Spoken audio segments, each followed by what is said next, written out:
See, instinct is a survival process.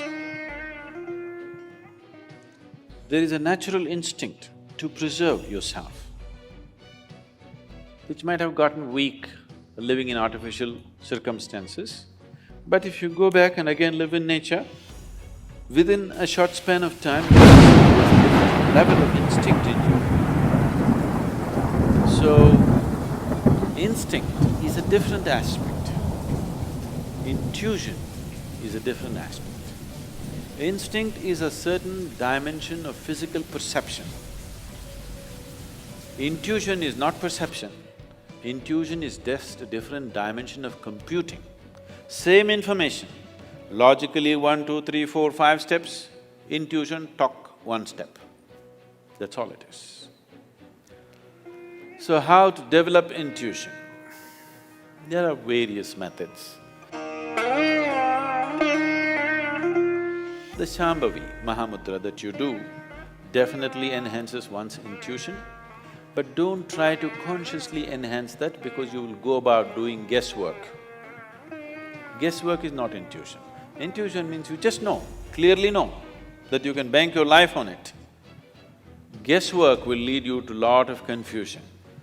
Oh, I have a gut feeling. There are some people, always their gut is saying something because of bad food, I think. So, there are specific methods to develop intuitiveness. There are certain systems of yoga which are totally left-oriented.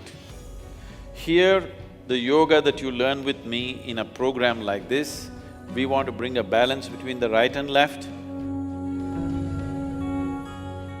because you want to live a normal life.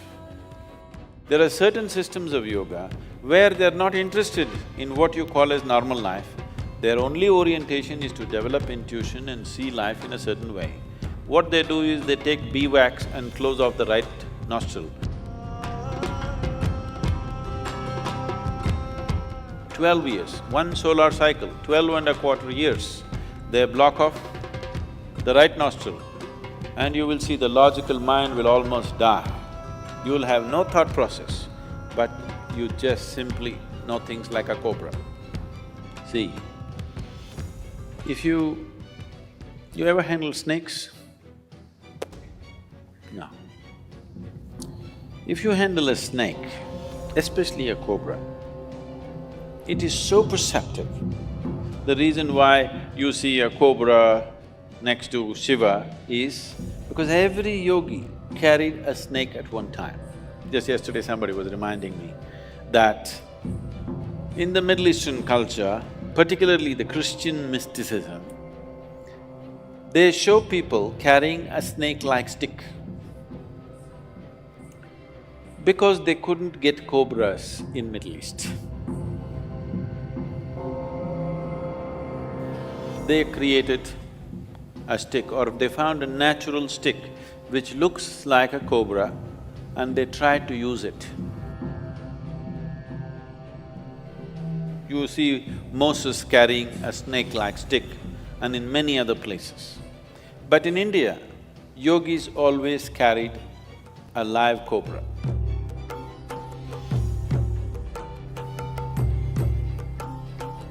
Because its perception is phenomenal. A cobra which is here in Chamundi Hill, if there is going to be an earthquake in California, not happening, it is going to be, nothing has started, no Richter scale is saying anything, but this cobra will already start behaving in a different way. If you are keen enough, you will immediately know what's going to happen. He's so perceptive. The earth's intentions, he knows, not the happenings, intentions, he already knows. That's the reason why you see Shiva is carrying cobra here, a reptile, a crawly creature, he should have kept it down at least. He carries it here because Shiva is making a statement, you are as good as me.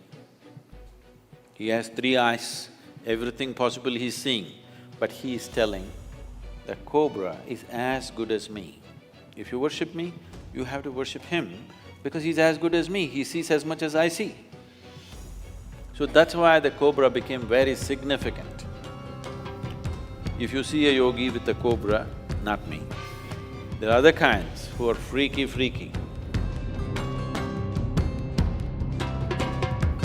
Who'll have a cobra and who'll have green-colored glass bangles on their left hand. If you see them, if you look at his nostril, you will see he has beeswax sealing off his right nostril. If you see that he doesn't have a beeswax, that means he is past his 12.25-year solar cycle and he is worth being with. There are things about him that you cannot imagine. So, you cannot go that way. What you can do is, the simple practice of Shambhavi definitely opens up that dimension. But before you go into intuition, it's very important the logical dimension of your life is properly established. Otherwise, every fool who can't think straight will think he's intuitive. Yes, first establish the logical dimension of your life perfectly clear, then explore intuitiveness, it'll be fabulous. But without establishing logic, you try to walk into intuitiveness, you'll just go into a world of confusion.